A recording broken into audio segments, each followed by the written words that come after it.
Welcome to A Learner's Journey. My name is Molly Sanders, and the goal of this podcast is to inspire and motivate you by connecting you with a variety of passionate horsewomen and men who have dedicated their lives to helping horses and their people. I'm grateful you're here.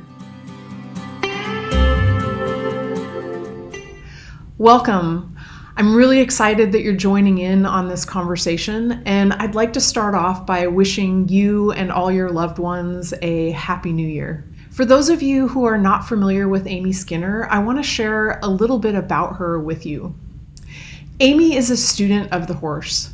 She's dedicated her life to understanding these majestic creatures and strives to be the best she can be for them. She teaches students at her home in North Carolina, and she also travels all over the states, bringing her knowledge to horse lovers from all different disciplines. I first learned about Amy through Facebook, through people that I knew sharing her posts, and then I'd look into them, and her posts really drew me in.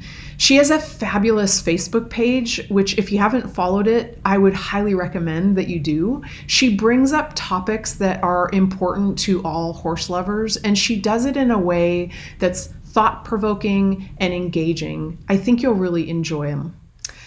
Then I found out that she'd written a book. I ordered the book.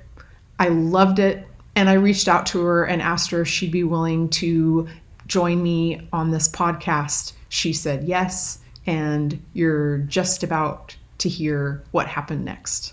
We had a really fun conversation. I'd never met Amy before, and within minutes, I felt like I'd known her for a while. We talked about a wide range of topics.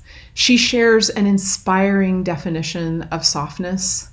We get to hear about some of her adventures in a military riding school in Venezuela and a whole lot more. I know you're going to enjoy this conversation, so I'm going to stop talking and we'll get to it. Hi, Amy. I've been really looking forward to talking to you, so I appreciate you taking the time. Yeah, thanks for having me. Absolutely.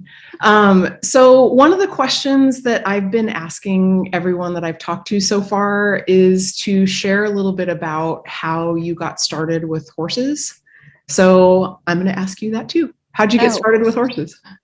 Well, I was one of those obnoxious little kids that was like, horsey, every time we passed a horse. And I don't know why I was so obsessed with him, but I was, because we were not an animal family. We didn't have any pets and we lived in an apartment. And I just begged until I got riding lessons.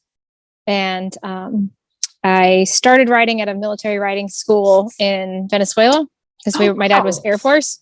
Okay. So we lived in Venezuela and it was hardcore, super strict. I've never been to a military riding school, and I don't think I've really ever heard about them. I mean, I can kind of picture in my mind, make up stories, but what was that like? What was that like? So it was basically like a club, and they had all of the different sports, like there were swimming and horseback riding and all of the what have yous, and they had instructors there that would teach it, and so it was taught to the style of military riding, like the cavalry. So it's incredibly strict. And there was, lots of rules for what you could do before moving on to the next step. So I, had to lunge without reins and without stirrups before I could earn my stirrups. And we had to jump with no arms before I could compete. And there was one of my most memorable ones was having to disassemble your tack while riding on a lunge line. Oh my gosh. And I would take off my girth and I would take off the strap and then the pad, all while cantering on the lunge. Oh my gosh. What would the purpose of that be? Why would they have you do that? Do you know? Disassembling your tack? Yeah. I honestly think that the military just promotes as much suffering as possible to build character. Oh, awesome. That is so I think great. It's just to test your knowledge of the tack and your ability to ride without reliance on it, and to be multitasking in the saddle so that your hands and legs could do something separate.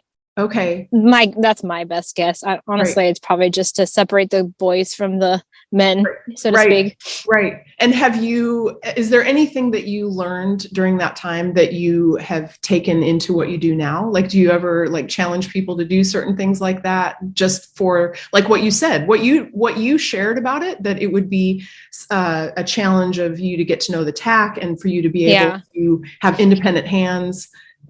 Have you done anything from those days, or have you left it all behind? I am really big on people learning to ride without their reins. Like when I had beginners, they all had to ride without their hands before they could earn their reins, and same with their stirrups. But as far as flipping off the saddle and disassembling, I have not kept that. There's always the future. Maybe someday I'll have some like hardcore riding school for, women and men only, no girls or boys. Or you might be a girl or a boy when you start, but when you turn into one. Yeah, right. Honestly, I don't know that I could even do that anymore.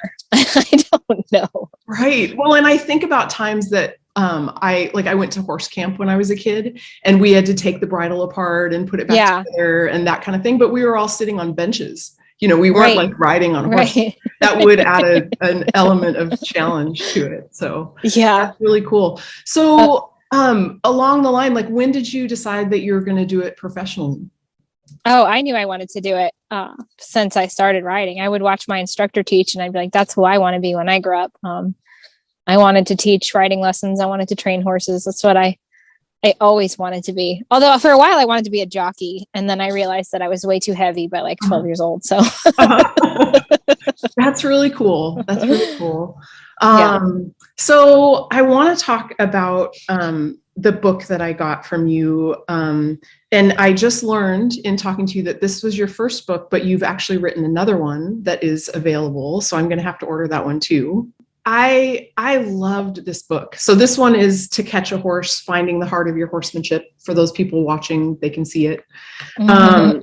And one of the things I loved about it is that you used all of these terms that are commonly thrown around in the horse world: balance, softness. Those are the two that are coming to my mind, but there are a lot more: feel. Mm-hmm. And I feel like oftentimes those terms are shared or said, but they're not defined. And everyone has a little bit of a different definition of it, right? And so sometimes we can get into confusion because we don't understand each other's definition. And one of the things I really appreciated is that I feel like I have a clear understanding of your definitions of those things, at least when you wrote this. Like you said, you've written the second one, so you've discovered all sorts of new things. But one of the things that I really appreciated was how you talked about softness. Mm-hmm. And I would love for you to share a little bit about that. Like, what does softness mean to you? It's something that you're striving for all the time. What is it? Well, when I wrote that book, softness meant something different than it means to me now. Ooh, so this is great. Amazing. Yeah, because what I thought of as soft back then, I look back on those horses and I feel like I need to apologize to my clients and my horses, because that wasn't at all what I was striving for. Well, I'm striving for something better now, I think, but I just didn't know it existed back then. So when I think of softness, with a horse, I'm thinking of their whole being just being like melted putty. It's not just simply like the horse didn't weigh anything to my rein or my leg. It's that the entire being of the horse is invested in the thing that we're doing. Mm-hmm. And when I wrote that book, I thought of softness as, non-heavy response, that me and the horse were connected, but that they were weightless in their execution of a movement. But there's another element to it now that I'm coming to understand, which is just that the horse is so invested in it because it makes them feel good, not just because they're light and they're soft in how they're doing it, and that they feel good to my hand. Mm-hmm. I want it to feel good to the horse's whole spirit now. Right. And I hadn't seen that before. So I knew I wanted the horse to feel good, but the way that I'm seeing horses look now, I didn't even know that was possible. That's really cool. And I think that what I'm hearing you say is that it's not so much that your definition has necessarily changed. Well, it has, but it's like the foundational understanding of it is the same, but the depth of what you're discovering now, and what's possible has changed. And hopefully that will for the rest of your life, right? I hope so. If you're striving for that, there isn't a destination to reach. Yeah. Right. I hope to be embarrassed by my previous work for the rest of my life. Right. Which, that's, I mean, I just think that is, I'm fascinated talking to people that are striving for excellence in horsemanship, but then outside of it, like my brother's an amazing artist. My husband's a musician. And I find it really interesting how many parallels there are for anyone that's got that drive, and they want to keep growing. They look back, like, my brother talks about that. He'll look back at something he drew, and like a year ago, and he can't believe that he did it. But other people look at it and it's like, it's amazing. It's beautiful. And that's the way I feel about you. And I'm sure like people that learn with you feel that way, that like what you wrote in this book is so, it's kind of timeless. Like one of the other things I really thought about this book, like I read it pretty quickly, and it's not sequential. So, I've thought that this is the kind of book that you can pick up, after you've read it, you can pick it up and open it anywhere and find something that you need to hear. And it's really great. It's like little snippets of wisdom, and a lot of it you're asking questions, and so I think that you'll probably look back on it and hopefully not be completely, embarrassed. I still am proud of the book. It's just that it's funny because when you write a book, it's like there's a piece of you out there. People have got me in their homes and on their toilets and on their beds. People have got pieces of me all over the place. And it's fascinating because I meet people who I've never met before who feel like they know me because they've read my book, and in a way that they do. But now I'm like, okay, now I have to read my new book because that's old me. Right. And, that's a really interesting thing with books, especially. I've never written one, but I hadn't really ever thought about that, for you as the writer, it's a time in your life. Yes. And it is very humbling because it is all of my experiences and vulnerabilities and thoughts and questions open to the whole world, to see, like who you are as a person. So. Right. And I was curious about, because I discovered you through Facebook, and you're quite prolific in posting on Facebook. And I really admire that. It's something that I haven't been brave enough to do. Like I'll post in small private areas, but out in the wild of the public Facebook world. And I appreciate that when other people do it. And I've wondered about that. Like I think that you've shared that you're quite introverted. Oh yeah. Very. Has that been challenging for you? Like yes. Was there a time you decided to go public and be out there, or did it just start happening organically? Well, there's two really weird opposing sides to me. The first side of me is that I want peace and quiet. I don't want anyone to bother me. I don't want to talk to anybody. I don't want any interruption to my day. I just want to ride horses, feel good, and go home at the end of the day. And then there's this horrible, nagging, super stubborn part of me that insists on saying stuff all the time, and looks around and sees what isn't going well and what is going well, and just can't shut up. And so there's like this huge fight between those two parts because I dread confrontation. I dread public. Like on Facebook is a perfect place for people to come out and criticize you. And I dread that. I dread confrontation, and I dread even something like somebody saying, hey, I don't agree. It makes me really anxious. And it's something I've been working on for a straight decade, and I'm much better at it now, but it is very difficult for me. And so you would think that I would just hide and live my little introvert life, but I can't. I don't know what it is. There's this drive to go out and change what I don't like. Right. And they're always in this battle with each other, and neither one of them is ever going to win. Right.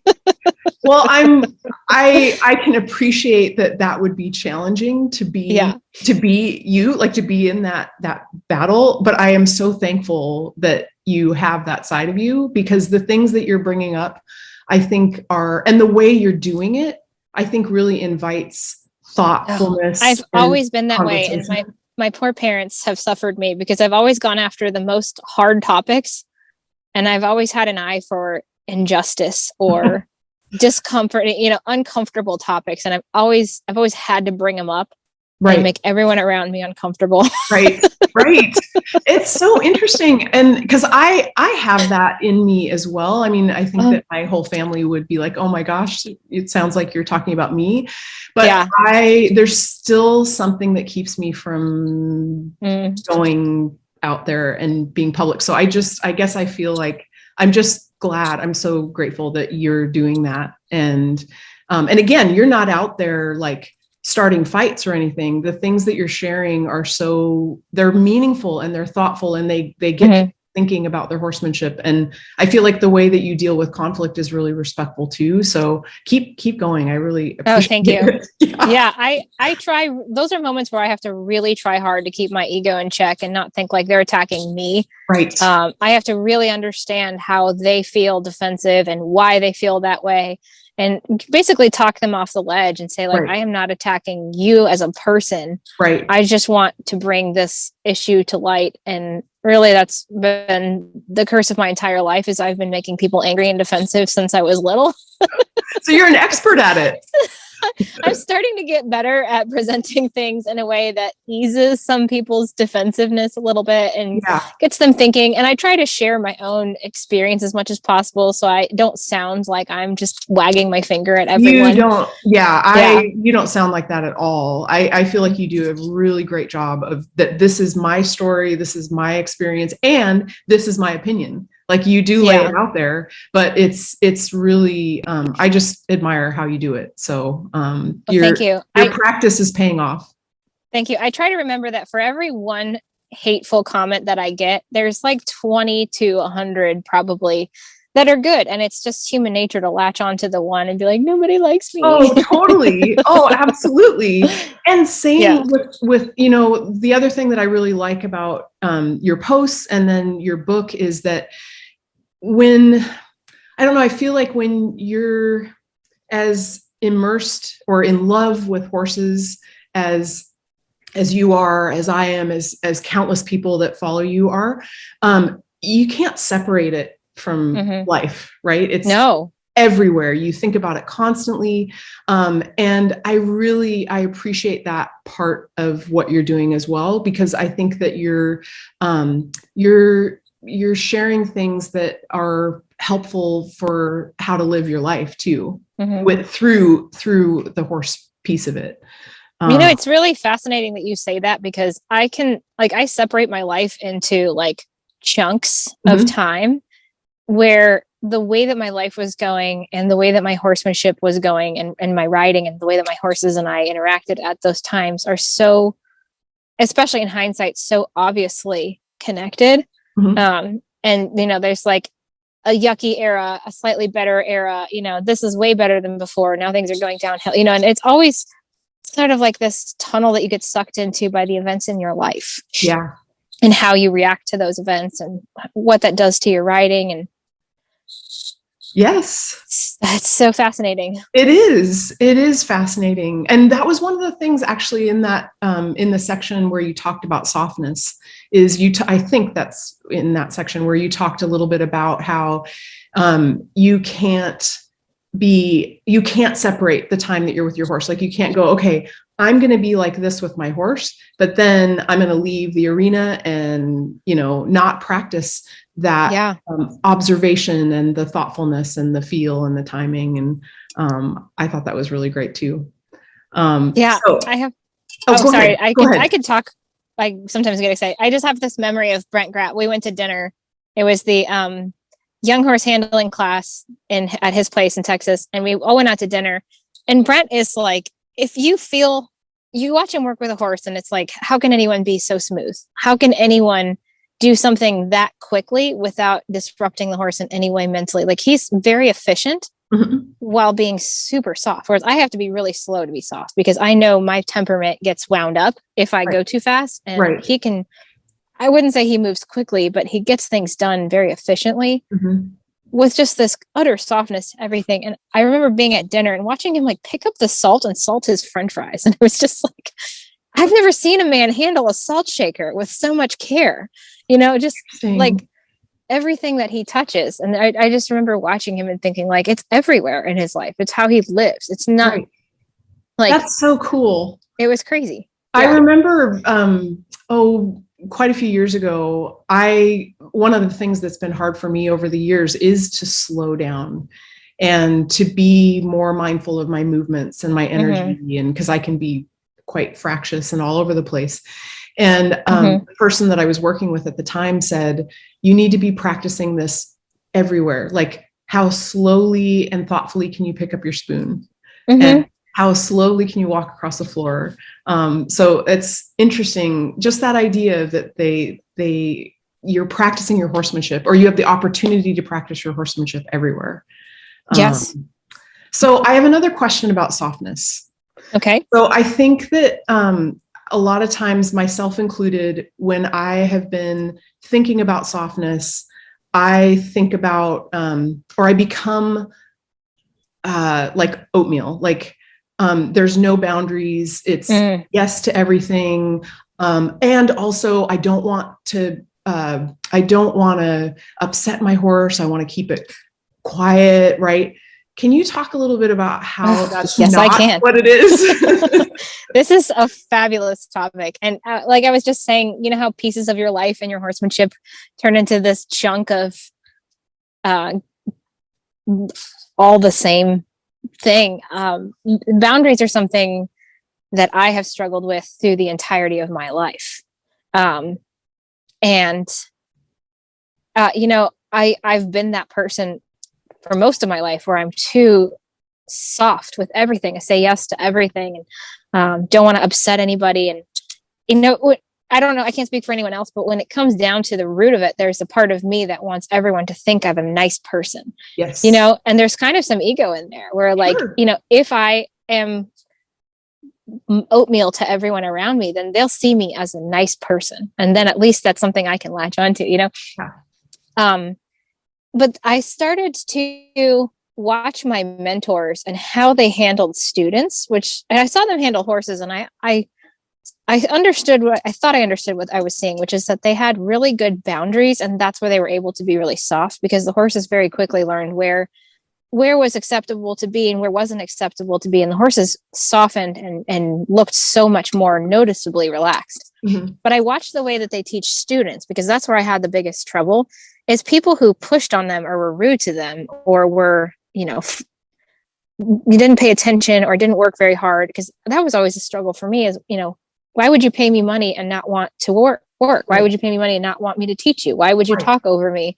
Why would you, it just always blew my mind. But I watched the way that they handled these people, and sometimes it was so soft, and other times there was this real firmness to it.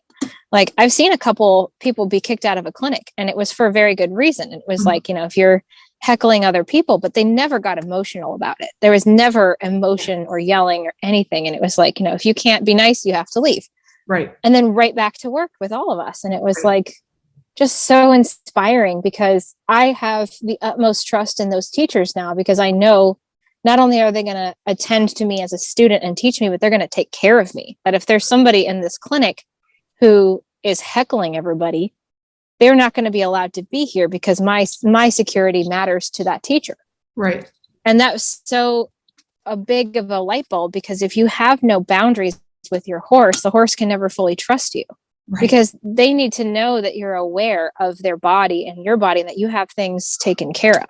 Right. Whereas if you're constantly letting the horse run all over you, it's not like you're being nice to the horse. You're telling the horse that you have no idea what to do. There's no structure for them to follow. And there is such a fine line, because you don't need to like be the evil overlord of that horse where you never let them like sometimes when I teach people, they get to where they're like, I didn't tell you to look at that. Pay attention to me, and that's the extreme where it's like, whoa there, he's allowed to look at something. Right. But other times people get to where the horse is just walking all over the place. And that horse is very insecure because they feel so needing of direction. And that's why when people talk about like the magic that some good horseman possesses, where they take the lead rope and the horse just settles. Right. The horse is picking up on the fact that the person knows what the horse needs and is about to do it. Right. It's not this like magical, mystical thing. It's just the horse is like, somebody please direct me in some capacity that I can latch onto. Right. Whereas if you don't have boundaries of any kind or any structure, there's no ability to be in the middle. And I always teach people that softness, centering, being in the center is being in between, 4 boundaries of a box. Mm-hmm. So if you know where the corners are, then you can find the center. But if it's just wide open, it's really hard for a horse to settle and become centered. Right. Right. That's so good. There's so much in there. And I think about like, I've also struggled with setting boundaries, and I used to teach elementary school many years ago. And that was one of the things that was really hard for me to learn, was how can I set up these boundaries with these kids so that we can actually have a productive classroom. And when I didn't have boundaries, and in horsemanship, when I didn't, there was more emotion there. There was more reactivity. Yes, on exactly. My part, right? Yes. And I think like that maybe that goes into what you're saying with that center. Yes. Okay. So if a person has no boundaries, they're reacting to the horse's behavior constantly. Right. I didn't tell you to look at that. I didn't want you ahead of me. I didn't want you here. So the horse is bouncing off of the walls basically. And the person's like, no. Right. Whereas like in my life, like I would not set good parameters for how a client should treat me and interact with me. So then they would not pay me, and I would text them and be like, you owe me money. And they'd be like, no, I don't, and then it would be this thing. Right. Whereas like that's poor boundary keeping on my part. And I wasn't aware of that. So I was, resentful and emotional and probably not great to work with because I didn't set good boundaries. So now good boundaries to me in that instance looks like sending people a contract with a list of expectations and all of that stuff. So going into it, everybody knows what their role is. And then if there's something that needs maintaining, I maintain it. And that's just an example, but the same with the horse. When you pick up the lead rope, what does this lead rope mean? Where are you supposed to be? How do we relate together? And you don't wait for them to go 180 degrees the wrong way before you be like, no, I didn't tell you to do that. Right. Right. So would you say, like, when you're thinking about like that example, when you pick up the lead rope, would the boundaries look like that you've got a clear plan? Do you feel like those go hand in hand? Like having an idea of what you're wanting the horse to do, it provides the box. Yeah, there's some, I think of it like this. There's some philosophies that are non-negotiable and the application of them is fairly flexible. So I do have an idea of how I want the horse to operate on the lead rope when I pick one up. But if it's a clinic horse who doesn't lead well, I'm going to pick up the lead rope and kind of blend in from where they are and guide them to where I'd like them to be. Right. I don't just pick up the lead rope and be like, oh, no, you only lead like this. Right. Because they're coming from this perspective and I'm coming from this perspective. And it might be quite a shock for them. Yeah, it wouldn't be fair for them to suddenly think that they shouldn't drag on the lead rope or run me over if that's their daily experience with their person. Right. But however, I'll start to blend in from what I think they can do right now and start to introduce the idea that this lead rope has a meaning and here is its meaning. Right. Right. So you have a clear picture of where you're heading, like the finished product. Yes. But if a horse is way far from that picture, you're not going to just go, okay, you're here today. It's going to take bits and pieces and to get to that place. Okay. I'm always thinking of the finished picture in mind. What do I want where do I want this leading to go? And even further than that, how does this leading piece together with the riding that I hope to get to? Right. And not just today's riding, but like, say I want to build a finished horse. Right. However, if I'm picking up the lead rope and the horse is like on a scale of 0 to 10, -5, we're going to start with where he's at and start to understand why this matters instead of just going in and bossing him around. Yeah, that's really good. So one of the things I wondered is, like, you've spent quite a few years, developing your own horsemanship, which will be forever, Mm-hmm. but also helping students with their own journey, and learning and teaching. And that's another thing I appreciate in the book is you talk a lot about learning and creating a safe space and what does it mean to be a great learner.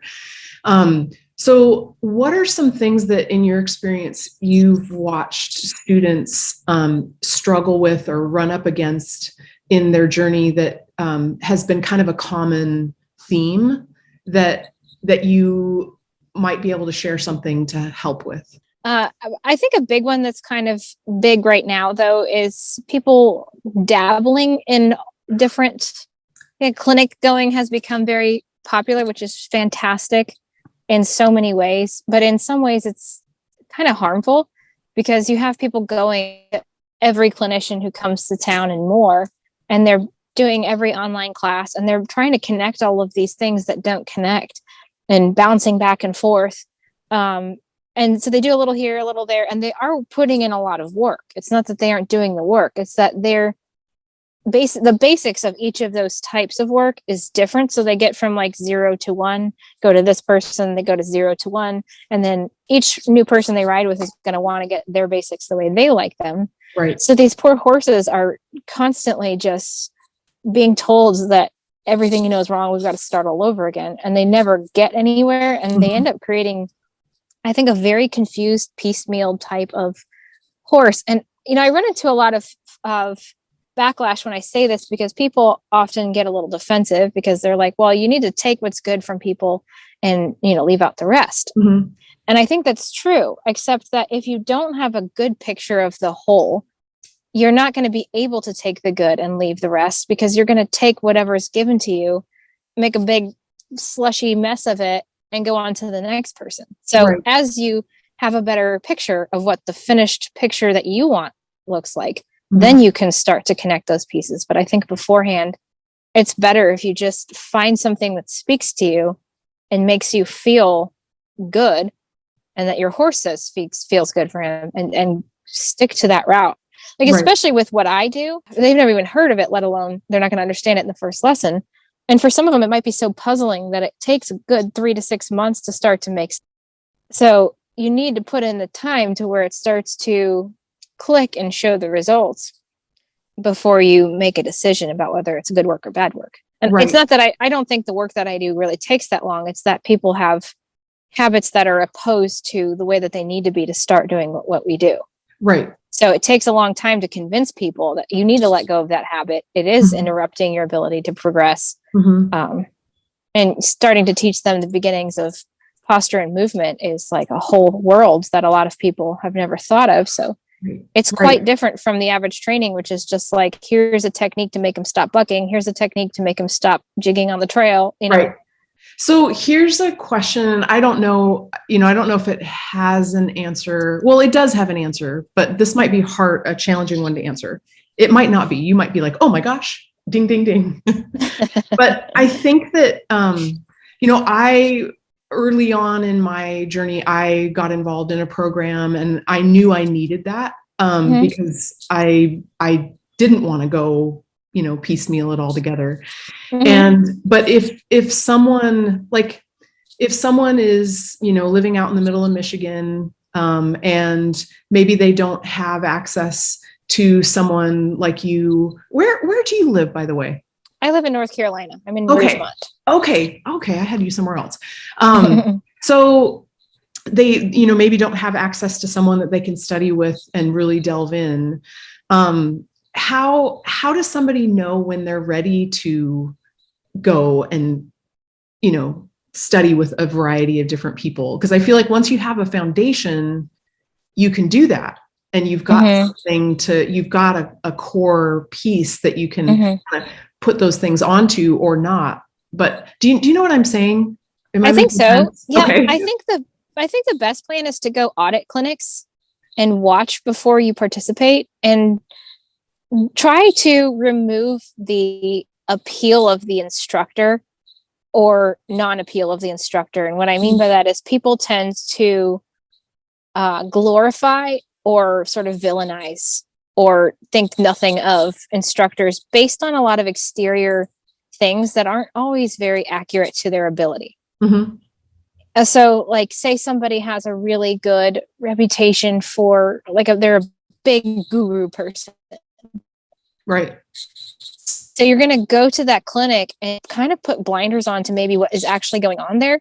And like, for example, I went to a clinic and the clinician like flips this horse over, and it was to me, but everyone around was like, that horse really needed that. You know, that guy really knows what he's doing. And any questioning allowed was like not allowed, because this is the man, you know, so people will put on the blinders. Mm-hmm. So if you can go to a clinic and watch with like just as much openness as you possibly can muster, you know, pretend that you don't know who that person is, and just watch the way that they treat the students, and watch the way that the horses look and change in expression and behavior and movement, and make your decisions from there. Because there's a lot of really good horse and women out there who I disagree with in theory, but when I watch them teach, all I see is good things happening. You know, I disagree with maybe you're French classical and I'm German classical, or maybe you like are a Texas cowboy and somebody else is Montana cowboy. Like there's differences that maybe I wouldn't do myself at home, but if I were recommending them to somebody, I would say, absolutely. That person puts great care into the horsemanship and the way that they teach people and the way that they treat people. And if somebody wants to work with that person and me, I'll try to find a way to blend the two together in a way that works. If I can, you know.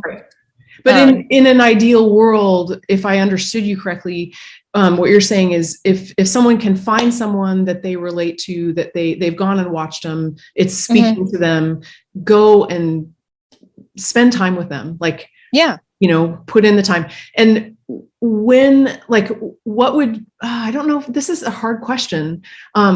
When would it be time to go? And like, when do you know when you have the foundation to then go and study with a variety of people? Well, I'm a terrible person to ask that question, because I've learned what I've learned through making every mistake possible. Right. So I'm a deep end of the pool with no floaties kind of a person. I mean, I just jump out there and learn in retrospect from all the mistakes that I've done. And I realize that everyone is different. Right. And a lot of the way that I teach is like, don't do what I did. It was a mess. Right. So I guess I don't know. That's a really personal decision of when you feel ready. And I think if you start to feel like things are kind of suffering and getting messy again, it's maybe retreat and stick to one thing that you know works for a little bit. Right. I mean, that's kind of a messy question, because it is. There's the way that I do things, but the way that I do things is I think of it as a spoke on a wheel. You know, there's multiple paths to good work. And, you know, I tend to think that anything under the horse's mind, body, and spirit is good. Right. It maybe will lead to a different type of work, but anything that's what I would need to be a prerequisite, because anything that made a horse feel worse or a student feel worse would not be on my radar. Right. Yeah, that's good. So one thing that I've felt like for many, many years is the importance of our attitude, and that attitude is like 99% of the whole kit and caboodle. And that, you know, sometimes like the example you gave of folks that go to, it's almost like they're collecting stamps from different clinicians, or like a passport, you know. So that they're searching for the technique that's going to solve all of the problems, right? And I think that often it's what's inside of us, how we're viewing the world, what our attitude is, and we can have a great technique and a crappy attitude, and the technique is not going to work. So I'd love to hear your thoughts on that. Like, where does attitude play into things for you? I totally agree with you. It's everything, because I think students are often very disappointed to take a lesson with me and find out that the secret is self-awareness and discipline. Right. Darn it. You mean you don't have a saddle you can sell me? And I love when people are like, but you make it look so easy. And I'm like, you have no idea the suffering and the tears and the struggle and the terrible work that I have done to get here. Right. And the fact that I monitor every step as much as I'm possible of my day, and how I touch the door, and how I talk to people, and how I look at my dog. I mean, all day long, this is what I live, breathe, and eat. And I'm not even 1/1 millionth of as good as I hope to be. Mm-hmm. So, I mean, you have got to put in the self-awareness, or it'll never be anything. Especially the way that I work is, it's not really teaching cues and release for the response. It's like, Mm-hmm. it's communication step for step. So if you are not mentally available step for step, you will never have a truly soft horse. That's what I see it, is you have to be connected mentally. Mm-hmm. And I don't think most people are really used to that, because they get in the arena and they're like, well, I can't pay attention this much. I'm exhausted. You've gone 3 steps. Right.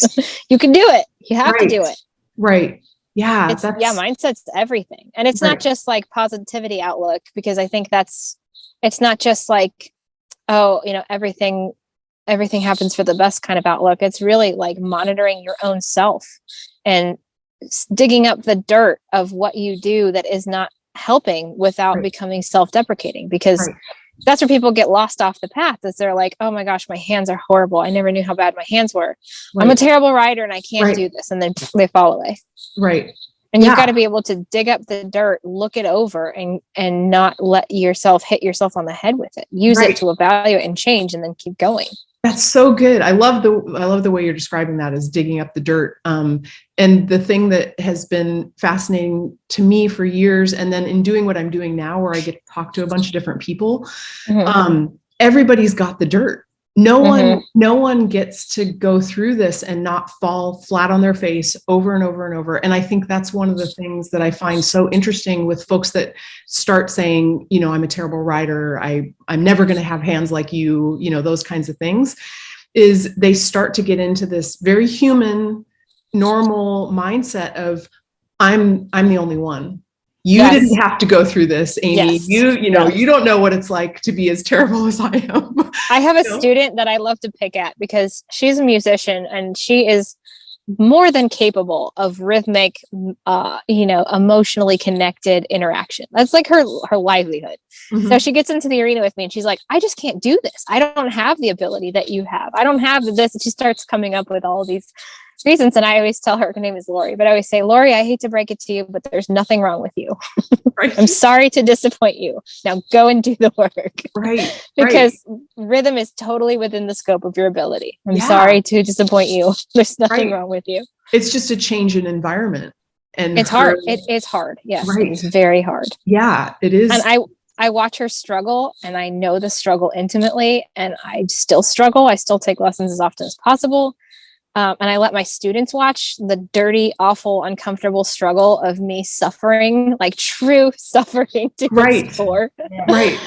And I let them watch, because they need to know it. It is part of don't be afraid of discomfort. Yeah. Good for you. Got it. Yeah.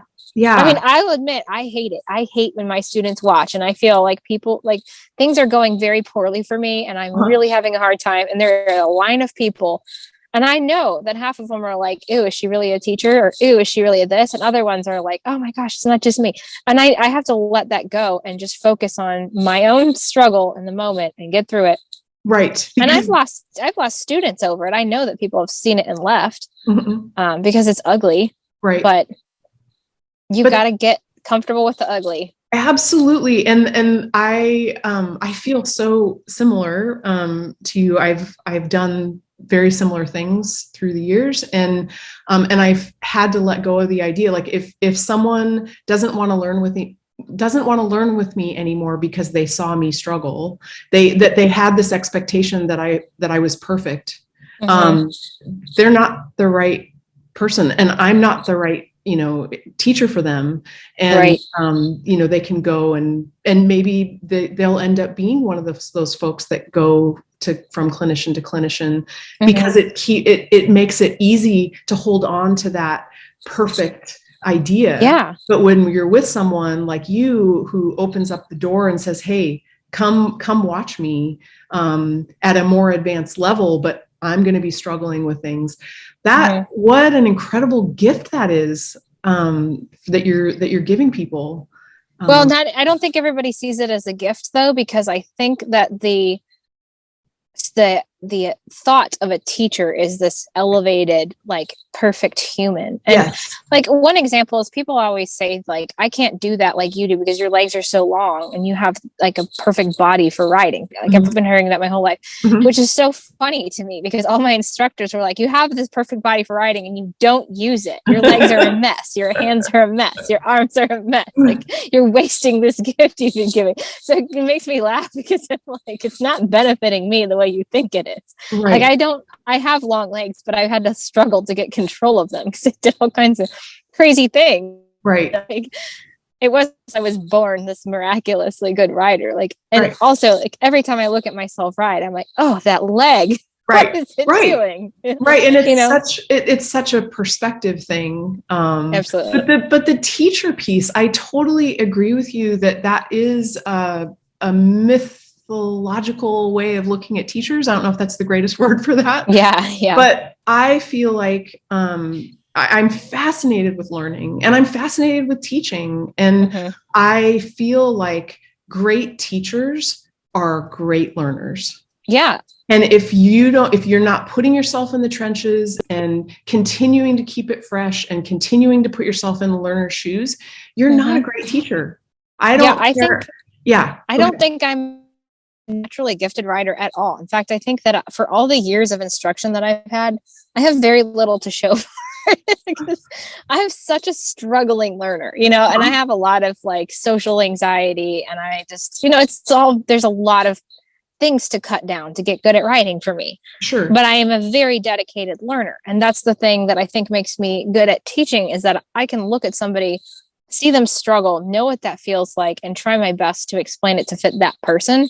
Yes. Because I've been in that hot seat so much where I'm just like, somebody keeps saying the same thing to me over and over, and it is not helping. Right. And now I just start to feel bad. And, why do you keep saying it louder? I don't understand it. I don't know what I'm after. I feel like a blind person stumbling around in the dark room. It's just right. So I hope to make people feel very safe when they ride with me, but they do have to struggle. Yeah. You're never going to be berated. You're never going to be that. You're never going to be told you can't do this. You're never going to be anything more than encouraged, but it will be a struggle. Well, and that also makes me think about, dealing with horses and that similar idea that we were touching on with softness, that it's so easy to start to go, I don't ever want them to have trouble. I don't want to, see them struggle. And what can you talk a little bit about that? Well, so my perspective on that is a little different because I do so many like rehabs. So the horses that I have are physically in pain or emotionally in just turmoil. Like they are just, it never ceases to amaze me how badly a person can damage a horse's mind, because the horses that I get, every time I think I've seen it all, I get somebody else doing something that I've just never seen before. I'm like, this horse is so uncomfortable in his own skin that he can't even think about, he can't even just live, just eating and breathing is hard for him. So anyway, those horses are going to struggle. It is accepted. They already are struggling. And part of what makes it easy a little bit for me to work with their owners is that I'm like, that can't get possibly worse. Everything already has been bad, and anything I do is going to alleviate that. But if I say a physical rehab, horse is lame, really uncomfortable, everything hurts. If I don't push that horse out of his comfort zone, he will never change his posture or his muscle movement. So if I look at this horse and he's taking these horrible short little steps because my back hurts, and I say, we've relieved the cause of the pain. Now you have to really change your movement patterns or you will be trapped in that pain forever. And they might get frustrated. They might be a little uncomfortable. They might not want to. And that's where most people have a really hard time, is they don't want to push the horse through that. Right. And I think that's very admirable, because people not wanting to cause pain to their horse is what's going to save them from really bad instruction. So whenever I see that in a person, I do really admire it, because it's going to protect them from somebody who might want to do something horrible. Right. But there's a fine line between pushing just enough to help the horse seek a different feeling in their body and getting after them. And that's the line that we always have to walk. Is it's going to be uncomfortable. I will be there with you the whole time. I know that this is hard, but I promise you there's a pot of gold at the end of the rainbow. If you can just open up your shoulders and change your walk, you're going to breathe, you're going to get endorphins, you're going to feel really good, and I'm going to be with you. Mm-hmm. And then you build trust with the horse because you prove to them over and over again that they can do something that's hard. They gain confidence in themselves, they gain confidence in your guidance, and they start to feel really good. But if I don't push them, they resent me every day. Their body hurts. And so I actually do them an enormous disservice by not letting them get a little uncomfortable. Right. And you're looking at pushing them a little bit, to make those changes just a little bit at a time. But because like you said, there's a fine line between asking them to do something, and I can't remember exactly the words you used, but like going, I'm going to get after you if you don't. Yeah.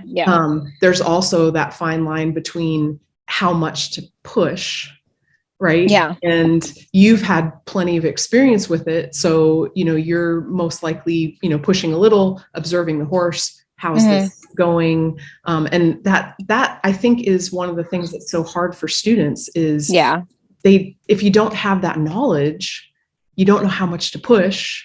Yeah, well, I'm a professional mistake maker, so I've pushed horses over the line and under the line for years. I mean, every time a training horse goes home, I'm like, man, I wish I could do that all over again. Because as we're wrapping up here, I see all these things that I could have done so much better, or but I think the big difference though in that is that I'm not pushing the horse to make them do something that I want them to do. I'm pushing them to do something that is good for them to do, because I know it'll benefit their body or their mind. And so that's the intent there is extremely important, because if I'm pushing a horse to get in the trailer because hurry up, we got to get to the vet, I'm sick of this, because I didn't prepare them, that's overloading the horse, and it's for all the wrong reasons. But if the horse is scared of the trailer and I say, hey, just give me 1% more effort, I know that if you put your foot in there and you see it, a lot of that fear is going to start to go away for you. Right. Don't push the horse, they're going to be scared to death. So you actually can get more afraid by not pushing them a little bit. Right. That's a really good example, and helpful to hear you kind of talk that through. So yeah, that's really good. Like a lot of horses who are really afraid of stuff, people love to go to the abuse thing. Like, I'm sure he was abused, I'm sure he was hit, I'm sure he had an accident in the trailer. More often it's just repeated experiences where the horse left afraid. They started afraid and left afraid, and nothing was done to change it. Great. Right. So they're just habituating fear response. So you go to the trailer, I don't want to push my poor horse to go in the trailer. So he turns away from the trailer and gets away. And we think that we're being nice to him by letting him go where he wants to and relieve his own fear, but he's actually building this fear up, and it becomes this habit now where every time he's out the trailer, he's like, this is the horrible place, I've got to get away. Right. And it's actually a little bit of a dysfunctional way of being, because he can never truly get relief, because if he gets away from, he can't get away from the person, this person's not going to let them go. Like, it's not like the person's going to turn them out into the wild, There's still stress associated with the person, and the person is not guiding them to deal with those feelings in any way. So it becomes quite dysfunctional, and you have a horse who looks afraid of everything all the time. That's a situation where pushing that horse is essential. That's but so just good. Enough to seek a different mind frame. Right. And like you said, doing it for them, that it's not because I want to get them to a show. No, it's because your mind is in such a state of discomfort that I cannot let you continue to feel that way in good conscience. Right. I have to help you deal with those feelings so that you can be happy and feel good in your skin. Right. That's a key piece right there. That's really good. So, like when we first started talking before I hit record, I told you that I have so many questions, and, when I get your other book, I'm going to call you again. Okay. But I think we'll start to wrap up. But I want to make sure, like, if people want to connect with you, they want to learn more with you, how can they do that? How can they find me? It broke up a little bit. Yeah. How can they find you? How can people connect and learn more with you? Well, I try to put content on my Facebook every day. And that's Amy Skinner Horsemanship. I don't know what the website is. I think you just Google my name and you can find me. Okay, cool. And then my website's amyskinnerhorsemanship.com. Okay. I have a Patreon. I don't know how to tell you the link over Zoom, but I put a lot of stuff on my Patreon. Okay. And that's a membership. People pay a certain amount. Yeah. It's, you get it's Patreon is its own entity basically, and I just upload into it, so they are billed by Patreon. Very cool. And I'll make Yep. sure to put all this in. I've got these little show note thingies. I'll put them in there, and that's great. And then you're traveling. I live in Washington State, and there are quite a few folks here that are fans of yours. Wow. And I heard you're coming to the area in the spring. Yeah, I can't remember the date exactly without looking at my calendar, but I will be there. It's in March. I think it's in March. Yeah, I'll put the dates. I'll find the dates and put them in there too, because I think there's a lot of folks that listen to this or watch this who will be interested in checking you out. So awesome. I really appreciate chatting with you, and I think you've shared some things that are going to get some brains going and have been really helpful for people to sorry you had to deal with me in the creepy dark. That's okay. It wasn't too scary. Thank you. You're welcome. Thanks for having me. I hope you enjoyed that conversation. I think one of my favorite things on the planet is meeting someone who loves what they do, but is also driven to share what they've learned with the world. And Amy is definitely one of those people. It reminds me of a quote from Pablo Picasso that I'd like to close with. The meaning of life is to find your gift. The purpose in life is to give it away. So thank you for being here, and I hope you have a wonderful rest of your day.